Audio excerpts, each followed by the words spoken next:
Magawa na naman tayo ng voice over dahil pinalo na naman tayo ni Lolo sa ating dalawang post today na may music. Kahit binago ko na yung beat ng music, binago ko na yung audio effect, at saka yung speed, ganon pa din, pinalo pa din ako ni Lolo. So, ito na naman yung aking boses ay iyong maririnig sa videong ito. O nga pala guys, thank you for keep watching my video kahit hindi naman ito kagandahan. Nagpapasalamat pa din ako sa inyong mga support.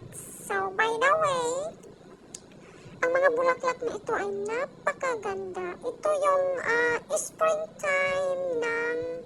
No, it's not springtime. This is winter time. Yung patapos na yung winter time ng Australia. So, medyo nag-uumpisa na yung yung mga bulaklak. Ito, medyo patay yung ibang bulaklak dahil medyo cold pa naman. Patapos pa yung winter. So, kaya, ngayon, medyo patay pa yung ibang mga flowers. When spring is darating, is na siya, mag-uumpisa lang mag-bloom yung mga flowers doon sa Australia, which is ibang-ibang kinds of flowers na napakaganda.